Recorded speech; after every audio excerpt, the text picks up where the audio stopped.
Hello friends. उम्मीद है आप सब अच्छे होंगे और अच्छे से पढ़ाई कर रहे होंगे। कितना पढ़ाई कर रहे हैं वो तो इस वीडियो से पता चलेगा। आज हम फिर से 5 क्वेश्चन डिस्कस करने वाले हैं और ये क्वेश्चन होंगे इकोनॉमी के। देखिए, इस वीडियो से आप ये अंदाजा लगा सकते हैं कि आप कितना पढ़ाई कर रहे हैं, किस डायरेक्शन में पढ़ाई कर रहे हैं, अभी कितनी मेहनत की आवश्यकता है और फिर आप प्रीलिम्स के लिए कितना तैयार हैं। ये सारी चीज़ें आप इस वीडियो से अंदाजा लगा सकते हैं। उम्मीद है कल की वीडियो अच्छी लगी होगी, पसंद आई होगी और इस वीडियो को हम कंटिन्यू कर सकते हैं डेली बेसिस पे। आज इकोनॉमी के 5 क्वेश्चन हम अटेम्प्ट करने वाले हैं, उसको देखने वाले हैं, उसकी एक्सप्लेनेशन देखने वाले हैं।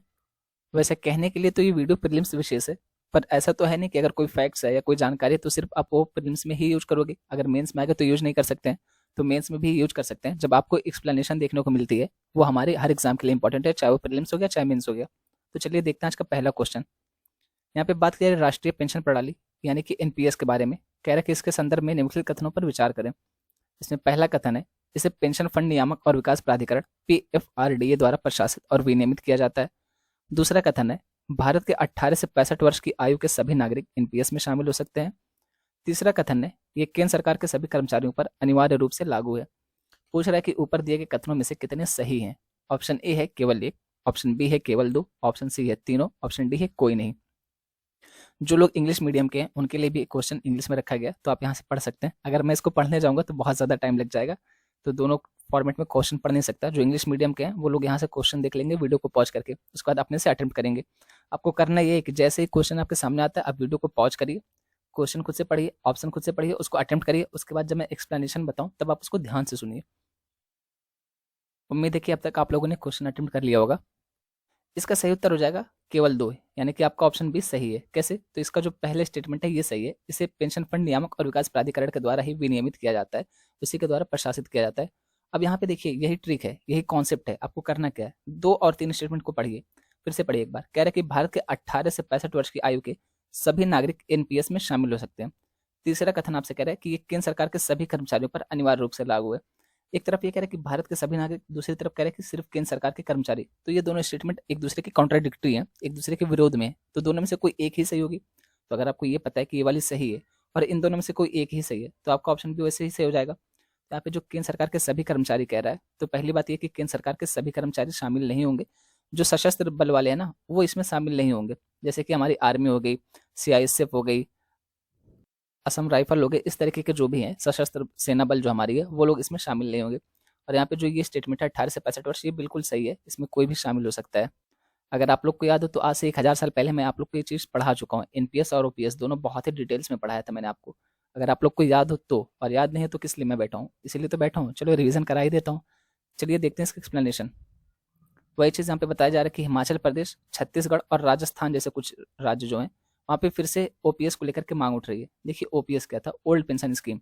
इसमें क्या होता था कि मान लीजिए कोई ए नाम का व्यक्ति है, ये जब रिटायर हो रहा है तो उस टाइम आखिरी सैलरी इसको जितना मिली थी, मान लीजिए रिटायरमेंट के टाइम इसको 1 लाख रुपए सैलरी मिली थी, आखिरी सैलरी इसने इतना ही उठाई थी। तो जब ये रिटायर हो जाएगा उसके बाद इसको इसका 50% यानी कि 50,000 रुपये इसको पेंशन के रूप में दिया जाता था। लेकिन जो एनपीएस आ गया है तो इसमें पेंशन फिक्स नहीं कि कितना मिलेगा। इसमें क्या होता है कि जो मान लीजिए ए नाम का कर्मचारी है, ये जो इसकी सैलरी बन रही है, इसमें से कुछ पैसा लेंगे और इसको शेयर मार्केट में इन्वेस्ट कर देंगे। और शेयर मार्केट जैसी रहेगी उस हिसाब से इनको फिर पेंशन दी जाएगी। अगर शेयर मार्केट अच्छी रहती है तो पैसा ज़्यादा मिलता है पेंशन का, अगर शेयर मार्केट खराब रहती है तो पैसा पेंशन का कम मिलता है। तो इसी नाते एनपीएस में क्या होता है, क्योंकि ये शेयर मार्केट बेस है, तो कई बार पेंशन 2000 भी मिल जाती है और कई बार 2 लाख भी मिल जाती है, तो ये फिक्स नहीं होता है। इसी को लेकर के बहुत सारे कर्मचारी चिंता जता रहे हैं। बाकी एक्सप्लेनेशन में वही सारी चीज़ें लिखी हुई मिलेंगी आपको। राष्ट्रीय पेंशन प्रणाली एनपीएस को पीएफआरडी अधिनियम 2013 के तहत स्थापित पेंशन फंड नियामक और विकास प्राधिकरण द्वारा प्रशासित और विनियमित किया जाता है, इसलिए कथन एक सही हो जाएगा। एनपीएस एक बाजार से जुड़ा परिभाषित योगदान उत्पाद है। एनपीएस के तहत व्यक्ति ग्राहक के लिए केंद्रीय रिकॉर्ड कीपिंग एजेंसी सीआरए द्वारा एक अद्वितीय अस्थायी सेवानिवृत्ति खाता संख्या पीआरएएन तैयार की जाती है और उसका रखरखाव किया जाता है। जैसे आधार कार्ड नहीं दिया जाता हमें, आधार कार्ड का नंबर होता है, वो सबका यूनिक होता है। तो इसी तरीके से यहाँ पे भी एक कार्ड बनाया जाएगा जिसको अद्वितीय नंबर दिया जाएगा, यूनिक कोड दिया जाएगा और उस कोड के माध्यम से आप इन्वेस्ट कर सकते हैं। इस योजना में केंद्र और राज्य सरकार के कर्मचारी शामिल हैं। एनपीएस अनिवार्य रूप से 1/1/2004 यानी कि 1 जनवरी 2004 को या उसके बाद भर्ती हुए केंद्र सरकार के कर्मचारियों, सशस्त्र बलों को छोड़ करके इस पर लागू है, इसलिए कथन 3 आपका गलत हो जा रहा है, क्योंकि यहाँ पे कहा जा रहा था कि केंद्र सरकार के सभी कर्मचारी, जबकि सशस्त्र बलों को छोड़ करके इसमें शामिल होते हैं। कंपनियां अपने कर्मचारियों के लिए रोजगार शर्तों के अनुसार अंशदान दरों के साथ एनपीएस अपना सकती हैं। एनपीएस का सभी नागरिक मॉडल 18 से लेकर के 65 वर्ष की आयु के भारत के सभी नागरिकों को स्वैच्छिक आधार पर एनपीएस में शामिल होने की अनुमति देता है। अब अगर आप सोच ही रहे हैं कि आप तो अभी कर्मचारी नहीं, ना तो केंद्र सरकार के ना तो राज्य सरकार के, क्या आप शामिल हो सकते हैं? तो बिल्कुल शामिल हो सकते हैं। अगर आपकी एज 18 से 65 के बीच में है तो बिल्कुल शामिल हो सकते हैं।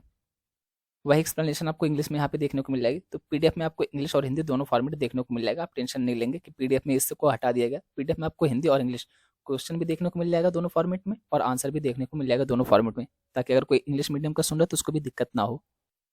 क्वेश्चन 2 कह रहा है वेब पोर्टल उद्गम के बारे में निम्नलिखित कथनों पर विचार करें। पहला कथन है इस पोर्टल को जनता के उपयोग के लिए विकसित किया गया है ताकि उन्हें एक ही स्थान पर कई बैंकों में अपनी लावारिस जमा राशि की खोज करना आसान बनाया जा सके। दूसरा कथन है उपयोगकर्ता सभी बैंकों में अपनी लावारिस जमा राशि का विवरण प्राप्त करने में सक्षम होगा।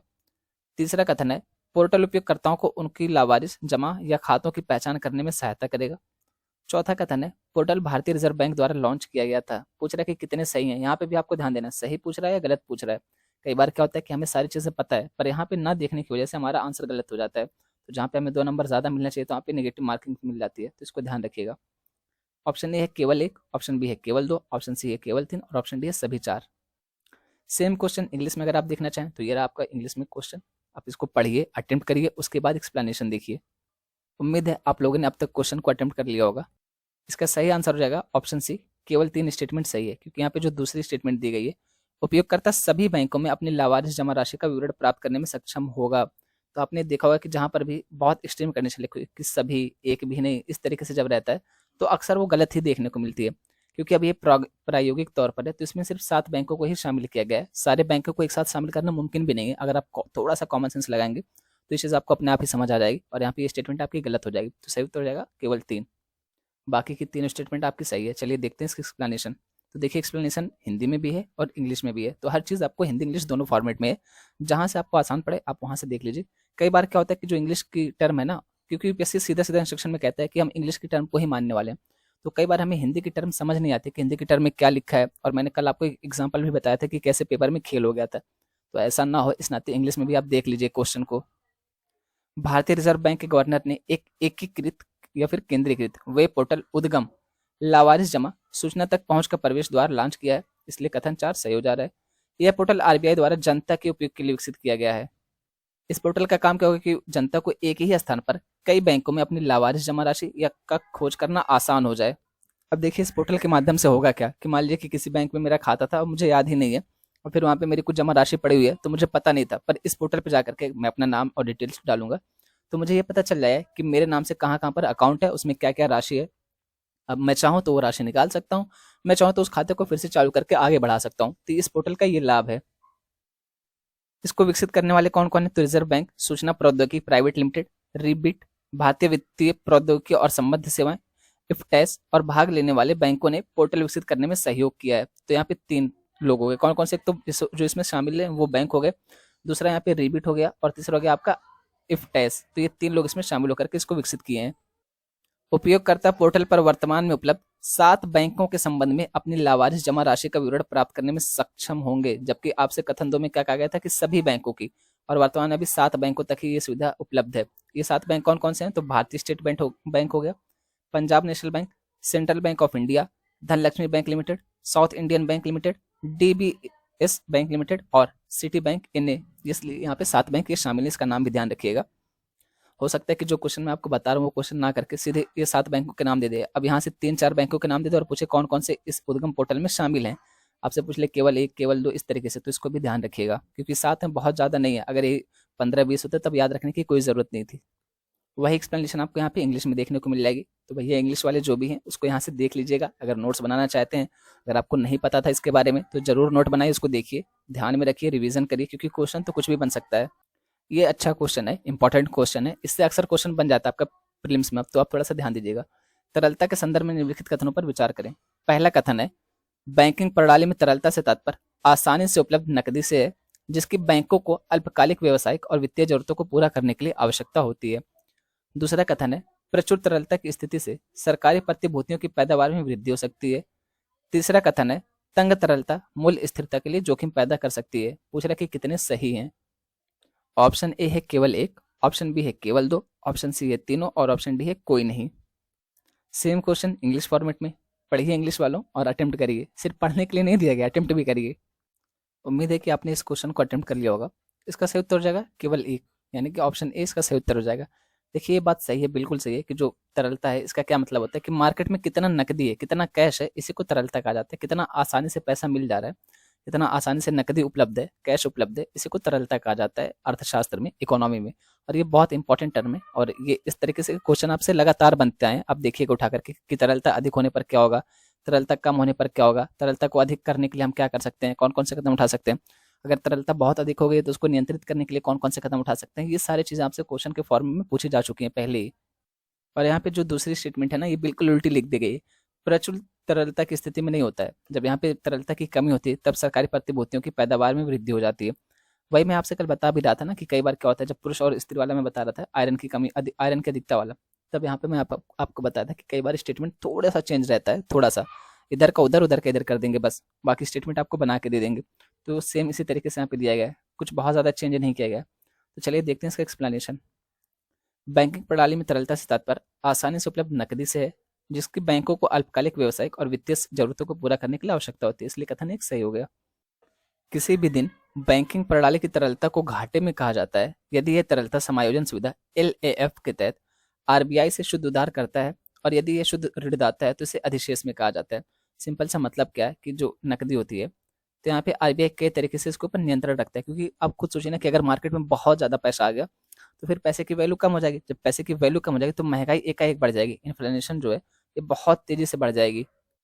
जो सामान 1 रुपए का मिल रहा है वही सामान 1000 रुपए का मिलना शुरू हो जाएगा। और ऐसी स्थिति कई जगह पे हो भी चुकी है कि वहाँ पे आप देखेंगे बैलगाड़ी पे पैसे लाद करके ले जा रहे थे ताकि एक पाव रोटी खरीद सकें, इस तरीके से। तो RBI इसको नियंत्रित करती है। तो यहाँ पे इस स्टेटमेंट में वो बताया जा रहा है कि अगर RBI बैंकों को ऋण देती है, यानी RBI LAF के तहत बैंकों को पैसा देती है, उपलब्ध करवाती है, तब तो स्थिति ठीक है। लेकिन अगर RBI उधार में चली जाए, RBI से बैंक इतना ज़्यादा उधार लेंगे तो वो बहुत ज़्यादा उधार भी नहीं ले सकते ना। पता चल रहा है कि बहुत ज़्यादा उधार ले ली, मार्केट में बहुत ज़्यादा पैसा आ गया, अब वो मार्केट में पैसा घूम रहा है तो पैसे की वैल्यू कम हो जाएगी। तो इस चीज़ को RBI नियंत्रित करती है। अब यहाँ पे बताया कि LAF क्या है, तो RBI के संचालन को संदर्भित करता है, जिसके माध्यम से ये बैंकिंग प्रणाली में या उससे तरलता इंजेक्ट या अवशोषित करता है। यानी कि जो बैंकिंग प्रणाली हमारी पूरी चलती है, तो वही बात जो मैंने आपको बताई कि RBI क्या करता है कि मार्केट में ना तो बहुत ज़्यादा पैसा हो और ना ही बहुत कम पैसा हो। अगर पैसा बहुत ज़्यादा हो जाएगा तो उसकी वैल्यू कम हो जाएगी, अगर पैसा बहुत कम हो जाएगा तो जो हमारी आर्थिक गतिविधियां वो ठप हो जाएंगी, जो हमारा आर्थिक विकास है वो ठप हो जाएगा। तो इसको नियंत्रित करने के लिए LAF का एक सुविधा है, और LAF के बारे में आप देखिए PYQ में पूछा जा चुका है। अगला बिंदु है तरलता की स्थिति में कमी, बैंक क्रेडिट में बढ़ोतरी, कारपोरेट्स द्वारा अग्रिम कर भुगतान, विदेशी मुद्रा बाजार में RBI के हस्तक्षेप और वृद्धिशील जमा वृद्धि के कारण क्रेडिट मांग के अनुरूप नहीं होने के कारण हुई है। तरलता की सख्त स्थिति से सरकारी प्रतिभूतियों की पैदावार में वृद्धि हो सकती है और इसके बाद उपभोक्ताओं के लिए ब्याज दरों में भी वृद्धि हो सकती है, इसलिए कथन तो आपका गलत हो जाएगा। RBI ने बैंकिंग प्रणाली से अतिरिक्त तरलता को अवशोषित करने के लिए एक अस्थायी उपाय के रूप में ICRR की घोषणा की। बैंकिंग प्रणाली में 2000 रुपए के बैंक नोटों की वापसी, RBI द्वारा सरकार को अधिशेष हस्तांतरण, सरकारी खर्च में बढ़ोतरी और पूंजी प्रवाह के कारण सिस्टम में अधिशेष तरलता का स्तर बढ़ गया। क्योंकि आपने देखा होगा कि 2000 के जो नोट है उसको परिचालन से फिर से बाहर कर दिया गया, मतलब उसको इलीगल नहीं करा गया है, लीगल टेंडर जो उसको तो उसको खत्म नहीं किया गया, लेकिन वो मार्केट में आना बंद हो गई है। तो यही वजह है कि जब 2000 के नोट फिर से बैंकों के पास गए तो उनके पास पैसे ज़्यादा हो गए और कोई उसको ले नहीं रहा था। तो वही कहा जा रहा है कि तरलता की स्थिति अधिक हो गई थी, उसको नियंत्रित करना जरूरी था RBI के द्वारा। अगर RBI उसको नियंत्रित नहीं करता तो पैसे की वैल्यू बहुत ज़्यादा गिर जाती। अतिरिक्त तरलता मूल्य स्थिरता और वित्तीय स्थिरता दोनों के लिए जोखिम पैदा कर सकती है। तरलता से मतलब वही कि कितना आसानी से कैश उपलब्ध हो जा रहा है। एक तरीके से आप कैश समझिए कि जितना ज़्यादा कैश होगा, जितना ज़्यादा नकदी होगी, उसी को तरलता कहा जाता है अर्थशास्त्र में।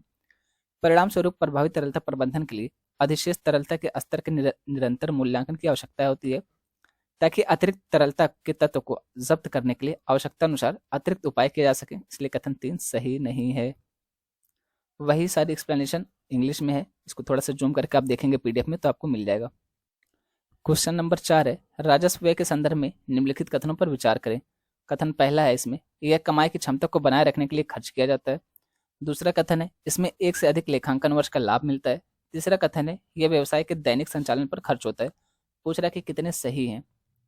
ऑप्शन ए है केवल एक, ऑप्शन बी है केवल दो, ऑप्शन सी है तीनों और ऑप्शन डी है कोई नहीं। सेम क्वेश्चन इंग्लिश में है तो यहाँ से पढ़ लीजिएगा। क्वेश्चन जब भी आपके सामने आए, जब भी प्रश्न आपके सामने आ रहा है तो आप उसको वीडियो को पॉज करिए, प्रश्न पढ़िए, उसके ऑप्शंस पढ़िए, विकल्प पढ़िए, उसको अटेम्प्ट करिए, उसके बाद देखिए कि आपका सही हुआ था या गलत हुआ था। और अगर मान लीजिए आज आपका एक ही क्वेश्चन सही हुआ, एक ही प्रश्न सही हुआ है, तो आपको टेंशन लेने की कोई जरूरत नहीं है, अभी बहुत टाइम है। इंप्रूव करिए, कोई भी माँ के पेट से सीख के नहीं आता है। आज हमसे जो भी गलतियां हुई हैं, हम ध्यान रखें कि आगे ये गलती ना होने पाए। डे बाय डे हमें इंप्रूव करना है अपने आप में। देखिए यहाँ पे दो टर्म होती है, एक होती है राजस्व व्यय और एक होती है पूंजीगत व्यय। इसी तरीके से दोनों प्राप्ति भी होती है। तो यहाँ पे इसको एकदम सिंपल सी भाषा में समझिए कि राजस्व व्यय क्या होता है और पूंजीगत व्यय क्या होता है। यहाँ पे नाम से ही क्लियर है, पूंजीगत व्यय में क्या आता है, तो कोई भी ऐसी इन्वेस्टमेंट जो हमें फ्यूचर में कुछ ना कुछ रिटर्न देने वाली है। हमारा कोई भी ऐसा निवेश जो फ्यूचर में, भविष्य में हमें कुछ ना कुछ वापस करेगा, रिटर्न देगा, तो उसी को हम पूंजीगत में रखते हैं। जैसे वो आप कोई मशीन खरीद के ला रहे हैं, तो ऐसा तो है नहीं कि मशीन खरीद के ला रहे हैं और घर पे रख देंगे, उससे काम भी लेंगे, जब उससे काम लेंगे, उससे उत्पादन करेंगे तो पैसा मिलेगा, या जो भी आप कह सकते हैं, तो उससे कुछ ना कुछ हमें रिटर्न मिल रहा है, तो ये पूंजीगत व्यय के अंतर्गत आ जाएगा। दूसरा क्या, राजस्व व्यय। अब जैसे मान लीजिए कि हम कोई कर्मचारी है, उसकी सैलरी जो पेमेंट करते हैं वो राजस्व व्यय की कैटेगरी में आ जाएगा, क्योंकि जो हम उसको सैलरी दे रहे हैं फिर वो सैलरी हमारे पास वापस नहीं आएगी। वो बात अलग है कि वो हमारे लिए काम कर रहा है, वो उत्पादन कर रहा है, लेकिन वो सैलरी हमारे पास वापस नहीं आ रही है। तो ऐसा कोई भी व्यय जिसके द्वारा पूंजी का निर्माण हो, जो इन फ्यूचर हमें वापस रिटर्न करे, तो उसी को हम पूंजीगत व्यय की कैटेगरी में रखते हैं। और यहाँ पे उसके विपरीत जाएंगे जिसके जिसके द्वारा फ्यूचर में कोई भी हमें रिटर्न प्राप्त होने की संभावना ना हो, जो एक बार हमने पेमेंट कर दी, गया तो गया, खर्च हो गया तो हो गया, उसका कोई हमें बहुत ज़्यादा लाभ नहीं मिलने वाला है, फ्यूचर में वो हमें रिटर्न इन्वेस्टमेंट का फायदा नहीं मिलेगा, तो उसी को कहा जाता है राजस्व व्यय। अगर आप थोड़ा सा कॉमन सेंस लगाएंगे ना, तो आप इसको भी अटेम्प्ट कर सकते हैं। इसका सही उत्तर हो जाएगा ऑप्शन बी, केवल दो कथन सही है, क्योंकि यहाँ पे ये पूछ रहा है कि एक से अधिक लेखांकन वर्ष का लाभ मिलता है, यानी कि इसमें एक से अधिक वर्षों को शामिल किया जाता है। ऐसा मुमकिन है क्या?